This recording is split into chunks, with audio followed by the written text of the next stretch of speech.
This channel does not promote any violent, harmful, or illegal activities. All content provided by this channel is meant for an educational purpose only. Top quality और consistent performance के लिए सिर्फ silver pump नाम याद रखना। 11টা 11 শুরু করছি টিভি9 Bangla. Lima রয়েছে, নজর রাখছে এই মুহূর্তে গুরুত্বপূর্ণ খবরে। বাংলা বাঙালির ওপর অত্যাচারের অভিযোগে সংসদ চত্বরে আজও বিক্ষোভ তৃণমূলের। বুকে বাঙালি মনীষীদের ছবি নিয়ে প্রতিবাদ। তৃণমূলের বাংলা বিক্ষোভে যোগদান সমাজবাদী পার্টির। পরে ইন্ডিয়া ব্লকের এসআইআর বিক্ষোভে যোগ তৃণমূলের। প্রিয়াঙ্কা গান্ধীর পাশে বাংলায় লেখা পোস্টার হাতে কাকলি ঘোষ দস্তিদার।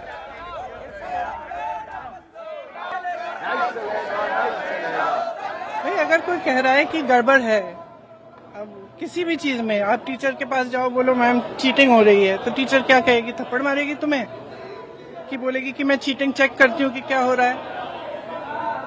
और यहाँ क्या है कि उल्टा उनको, एक तो उनको गाली दे रहे हैं, सुबह से शाम तक कुछ ना कुछ उल्टा सुल्टा बोलते रहते हैं उनके बारे में, और कहते हैं कि एफिडेविट साइन करो। ये क्या बात है? सरकार हो ना, इतनी बड़ी, वो इतना बड़ा ये हो रहा है, कांड हो रहा है आपके नाक के नीचे। अगर आप खुद नहीं कर रहे हो तो उसको इन्वेस्टिगेट करो। काम पता नहीं पूरे ऑपोजिशन को तो इन्वेस्टिगेट कर रहे हो, ईडी कर रहा है, सब कुछ हो रहा है, तो इनसे कराइए इन्वेस्टिगेट।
মমতা ব্যানার্জি যে কোনো ধরনের প্রতিবাদ করতে পারেন।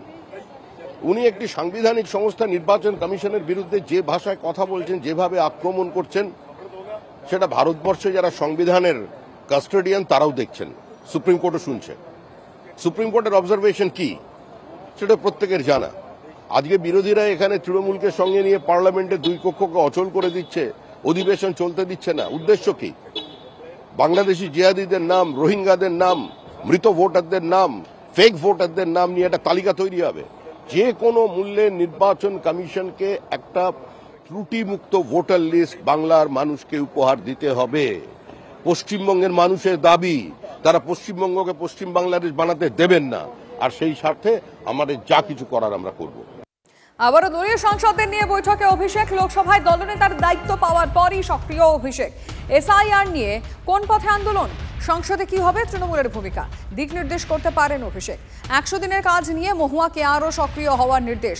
এসআইআর নিয়ে সংসদে আলোচনার দাবি তুলতে নির্দেশ অভিষেকের। রাহুল গান্ধীর বাসভবনে নৈশভোজে যোগ দিয়েছেন অভিষেক বন্দ্যোপাধ্যায়। গতকাল রাতে স্বাগত জানালেন খোদ রাহুল। সোনিয়া নৈশভোজের বৈঠকেও কর্ণাটকে ভোটে কারচুপির অভিযোগে সরব হন রাহুল। বিহারে এসআইআর এর বিরুদ্ধে 10ই আগস্ট থেকে পদযাত্রা শুরু করছেন রাহুল। 24শে আগস্ট পাটনার সভায় উপস্থিত থাকতে মমতা অভিষেককে অনুরোধ করেছেন রাহুল। খবর সূত্রে 10ই আগস্ট নির্বাচন কমিশন অভিযানেও সব বিরোধী দলকে যোগদানের জন্য আবেদন করেন বিরোধী দলনেতা। বাংলা বাঙালির ওপর আক্রমণের বিরোধিতায় সরব হয়েছে কংগ্রেসও। ওরা দুপা হাঁটলে আমরাও 4 পা এগোবো বার্তা দিয়েছেন অভিষেক। নৈশভোজের শেষে একসঙ্গে রাহুল গান্ধীর বাসভবন থেকে বেরিয়ে আসেন অভিষেক, অখিলেশ এবং তেজস্বী। Successful meeting. All India Alliance leaders was participated, and Rahulji himself has presented the same presentation which he done in the press conference today with the India Alliance leaders. Everybody shocked by seeing this presentation. The way in which democracy is killing by these people, everybody condemned it. Therefore, India Alliance completely unanimously on one way, that to go against it we need a clear voters list.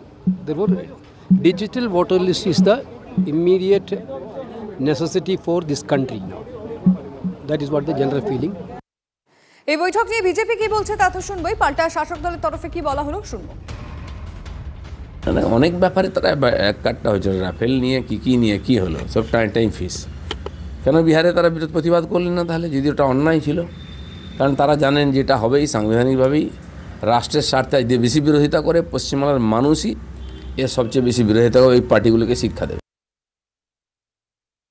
গণতন্ত্র যখনই বিপদের মুখে পড়ে তখনই কিছু না কিছু ভারতীয় শক্তি একত্রিত হয়ে ওই অশুভ শক্তি যারা গণতন্ত্রকে ধ্বংস করতে উদ্যত হয়েছে তাকে প্রতিরোধ করে। জরুরি অবস্থার সময় গণতন্ত্রের উপর আঘাত এসেছিল, তখন এই তৎকালীন জনসংঘ, আজকে যা বিজেপি, তারা অন্যান্য দলের সঙ্গে একসঙ্গে হয়ে জয়প্রকাশ নারায়ণের আহ্বানে একসঙ্গে হয়ে তার প্রতিবাদ করে প্রতিরোধ করেছিল। সুপ্রিম কোর্টের নির্দেশ অগ্রাহ্য করে একটা অর্ডিন্যান্স করে তারা ইলেকশন কমিশনের কমিশনার অ্যাপয়েন্ট করছেন নরেন্দ্র মোদী, অমিত শাহ, এই দুজনে মিলে। সরকারি আমলাকে নির্দেশ দিচ্ছেন আইপ্যাকের আধিকারিক। ডব্লিউবিসিএস আধিকারিককে পাঠানো আইপ্যাকের সেই মেল সোশ্যাল মিডিয়ায় পোস্ট করলেন বিরোধী দলনেতা শুভেন্দু অধিকারী। সেই মেলে দেখা যাচ্ছে সরকারি প্রকল্প আমাদের পাড়া আমাদের সমাধান নিয়ে নির্দেশ পাঠানো হয়েছে।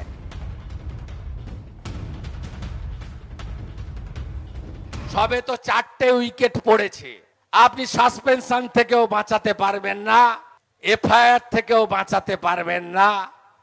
আপনার চিফ সেক্রেটারি না করলে সংবিধানে বলা আছে কে করতে পারবেন। মমতা এবং আইপ্যাকের কথা যে শুনবে সেই ডুববে। এক্স হ্যান্ডেল দেখবেন, আমি ডকুমেন্ট দিয়ে দেব। আইপ্যাক কিভাবে জেলা শাসকদেরকে ইনস্ট্রাকশন দিচ্ছে, ডকুমেন্ট দিয়ে দেব বাংলায়। 25-এ আপে চপ, আমার পাড়া আমার সমাধান নাকি, 25-এ এটা করতে দেন। 26-এ আমার পাড়া তৃণমূল তাড়া। সরকারি আমলাকে নির্দেশ দিচ্ছেন আইপ্যাকের আধিকারিক। ডব্লিউবিসিএস আধিকারিককে পাঠানো আইপ্যাকের সেই মেল সোশ্যাল মিডিয়ায় পোস্ট করেছেন বিরোধী দলনেতা শুভেন্দু অধিকারী। আর সেই মেলেই দেখা যাচ্ছে সরকারি প্রকল্প আমাদের পাড়া আমাদের সমাধান নিয়ে নির্দেশ পাঠানো হয়েছে।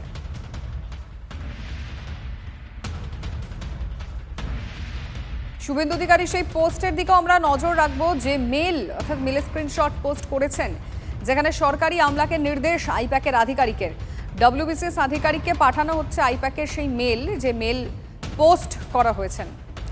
এই মুহূর্তে তৃণমূল মুখপাত্র তন্ময় ঘোষ আমাদের সঙ্গে রয়েছেন। তন্ময়বাবু, শুভেন্দু অধিকারী একটি পোস্ট করেছেন সোশ্যাল মিডিয়ায়, সেখানে একটা মেলের স্ক্রিনশট, সেখানে দেখা যাচ্ছে সরকারি প্রকল্প আমাদের পাড়া আমাদের সমাধানের নির্দেশ পাঠানো হয়েছে একজন ডব্লিউবিসিএস অফিসারকে। কি বলবেন আপনি? হ্যাঁ, শুভেন্দু বাবুর কাছে যদি এই মেল থেকে থাকে, আমি জানি না সেই মেল শুভেন্দু বাবুর কাছে কিভাবে আইপ্যাক একজন সরকারি আধিকারিককে পাঠাচ্ছে, সেই মেলের কপি আইপ্যাক শুভেন্দু বাবু দিয়েছেন কিনা জানি না। যদি না দেন তাহলে অন্য মেল অ্যাক্সেস করা আইনত অপরাধ। যাই হোক, সেটা অন্য বিষয়। কিন্তু উনি যদি এই মেল পেয়ে থাকেন, উনি তো কথায় কথায় আদালতে যান, উনি তো আদালত বান্ধব রাজনীতিবিদ। তাহলে উনি আদালতে গিয়ে এর বিরুদ্ধে মামলা করুন এবং তারপরে দেখান যে এখানে এরকম কোনো কিছু ঘটেছে। সেই বিষয়ে প্রশাসনের মতো রাজ্য সরকারের মতো তার জবাব যা দেওয়ার আদালতে দেবে। ধন্যবাদ আপনাকে।